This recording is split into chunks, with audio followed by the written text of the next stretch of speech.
이 기도가 무슨 기도일까? 원수들이 자기를 애워싸고 끊임없이 인생의 길에 올무를 놓고 함정을 파서 고통을 주는데 오히려 그들을 인해서 나를 인도해달라고 하는 이 기도는 무슨 뜻인가? 이게 무슨 기도냐 하면은요, 우리가 생각하고 판단하는 것이 항상 옳지는 않잖아요. 그런데 하나님이 그 가는 길을 막으시는 방법 중에 하나가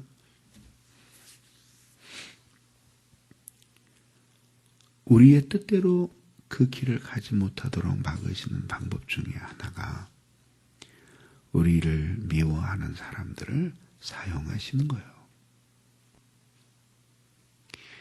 예를 들어 볼까요? 요셉이 태어났을 때 하나님은 그 요셉에게 어떤 뜻을 가지고 계셨느냐 하면은 하나님은 그를 애굽의 총리로 만들어서 다가올 모든 흉년 속에서 민족들을 보존하고 그를 영광스럽게 하시려고 작정하셨어요. 그러기 위해서는 사랑하는 부모를 떠나서 그래서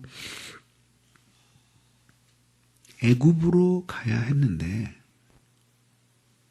그런 일을 그 요셉이 스스로 할 수 있겠어요? 해와 달과 11별이 절하는 꿈은 꿨지만 갈 수 없죠. 그리고 사랑하는 야곱이 그 요셉을 보냈을까요? 못 보내겠죠. 그러니까 하나님이 원수를 사용하시는 거예요. 형들이 그를 팔아버리는 거예요. 그리고 애굽 땅으로 가게 되는 거예요.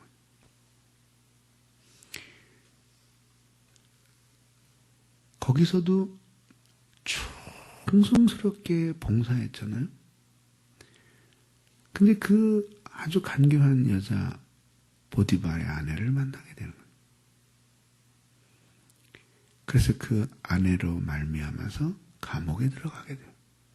그러니까 이러한 모든 과정들이 결국은 하나님의 아주 신비한 인도. 악한 자들은 믿는 사람을 해치기 위해서 악을 행하고 그들을 어디론가 인도하기 위해서 악을 행하는 것이 아니지만 하나님은 섭리 속에서 그렇게 악을 당한 사람들 하나하나를 이끌어 그래서 보다 깊은 하나님의 섭리의 바다, 은혜의 세계 속으로 하나님께서 인도하시는 거죠. 그래서 우리가 주님을 깊이 사랑하고 그리고 주님을 깊이 의지하면 우리에게 일어나는 모든 일은 합력해서 하나님의 뜻을 향하여 가게 되는 거죠.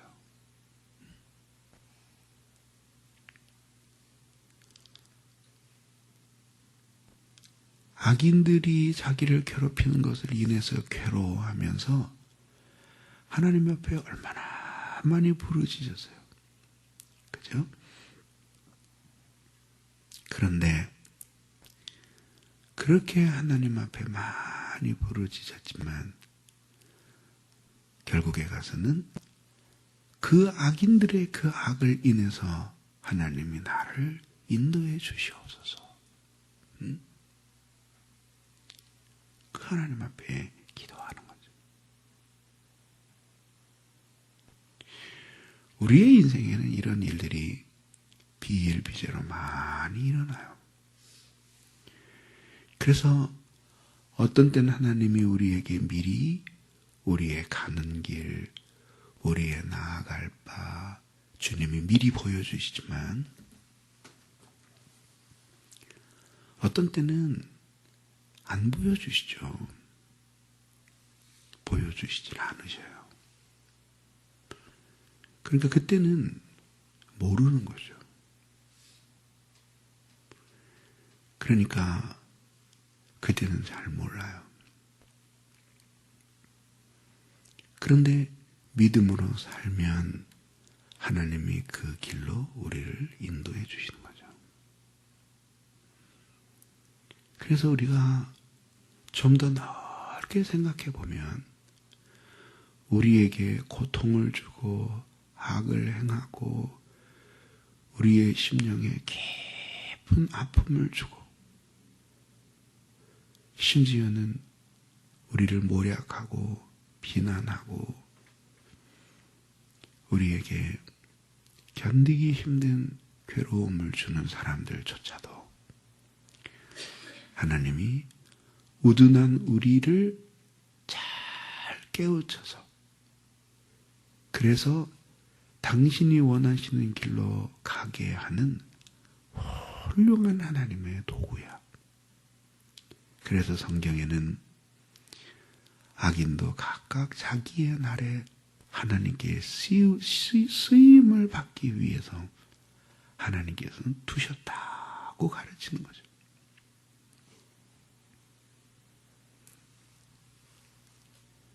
그렇게 생각하면 이 시인의 이 고백에 우리가 동참하게 되는 거죠.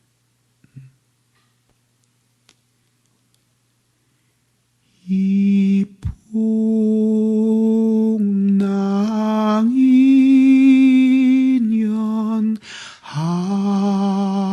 년하여서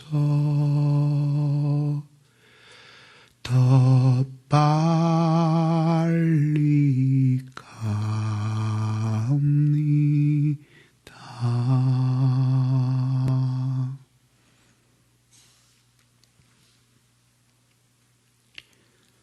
그런 거란 말입니다.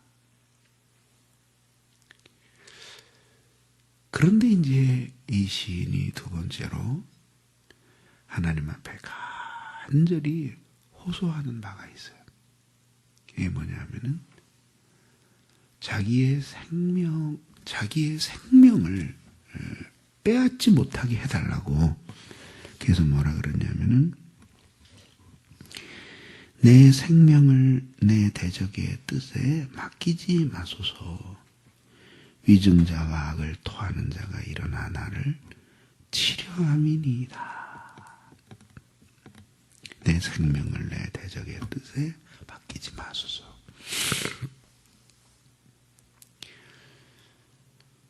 수시로 그 악한 자들의 궁극적인 소원은 뭐겠어요? 악한 자들의 궁극적인 소원은 시인이 생명이 끊어져서 사라지는 거죠. 그게 미움의 심리학이에요. 미움의 그 근본적인 그 미움의 본질이 뭐냐면은 존재가 거기 있지 않기를 바라는 갈망이에요. 역으로 말하면 존재가 거기 있기 때문에 너무 싫은 거죠. 그것이 바로 예수님이 미움이 살인이라고 말씀하신 이유예요.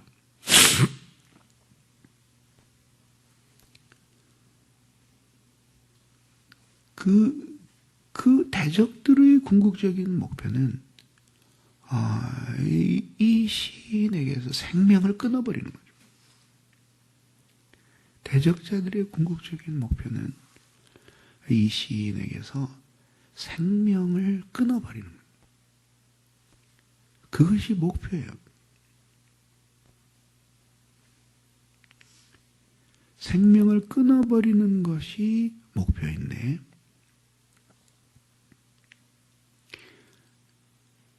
그렇게는 되지 않도록 자기를 보호해달라고 하나님께 기도하고 있는 거죠. 악인들이 또 하나 바라는 것이 있죠. 그것은 뭐냐면은 시인과 하나님과의 관계가 끊어지는 거죠. 이거는 하나의 영적 생명이라고 말할 수 있죠. 그것이 영적인 생명이든 육적인 생명이든 그걸 끊어뜨리는 것이 악인들의 목표야. 그래서 하나님 앞에 이 시인이 자신의 생명을 보호해달라고 간절히 기도하는 거죠. 그러면 이 생명은 하나님과 어떤 관계가 있는가? 이 세상이 창조되기 전에 하나님 홀로 계시죠. 성부와 성자와 성령 삼위 하나님이 교통하시며 존재하시는데 이 삼위의 교통이 이 삼위의 교통의 본질이 생명과 사랑이에요. 생명이에요. 그러니까 이 세상이 창조될 때에 태어나는 모든 생명체들은 영적인 생명체이든지 육적인 생명체이든지 그 모든 생명체, 좀 더 넓게 이야기하면은 아예 존재하는 모든 것들이 결국은 하나님 안에 있는 그 생명과 존재를 본뜬 거란 말이죠. 그러니까 육체의 생명도 그분이 아니면은 소멸될 수가 없어요. 하나님의 뜻이 아니면 누구도 죽지 않아요. 악인들이 아무리 겹겹이 에워싸고 그를 죽이려고 할지라도 하나님이 그를 보호하고 계시면 결단코 죽지 않아요.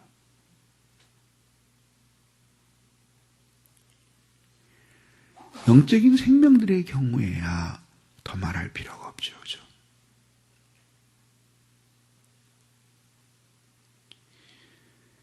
이 세상 온갖 시험 내 마음을 흔들고 저 악한 원수들이 안팎에 있으나 겹겹이 애워싸면서 그러면서 온갖 시험과 시련들이 나를 애워싸고 있어도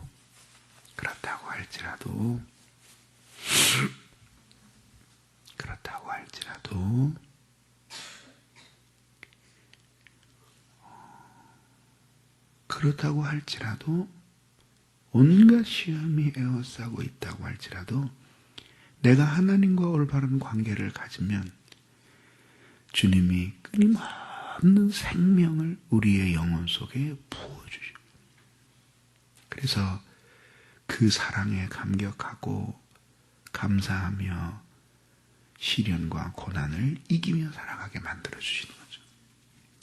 그거를 시인이 이제 그 다음에 은혜라고 표하는 거예요. 은혜. 산자의 땅에 있으며 내가 은혜 받기를 사모하였도다. 나오는 내가 산자의 땅에 있으며 여호와의 은혜 볼 것을 믿었도다. 이게 바로 우리의 신앙.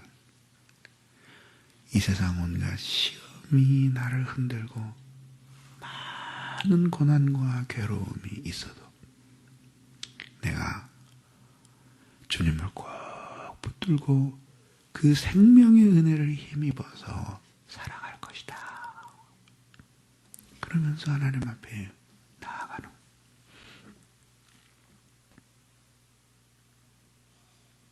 그의 신앙이에요. 그러면서 자신의 경험을 모두 모든 환난을 당하는 사람에게 말하는 여호와를 바랄지어다. 낙심하지 말고 하나님을 바라볼지어다.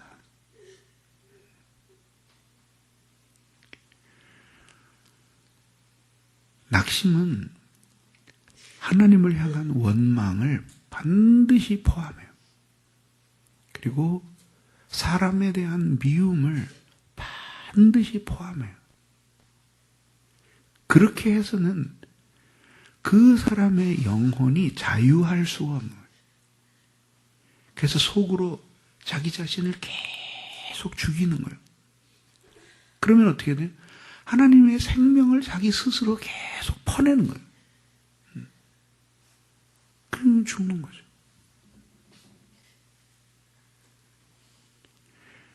그러면 그런 사람에게는 환난과 시련이 그냥 그 사람의 영혼을 말려 죽이는 역할밖에는 아무것도 못하는 거예요.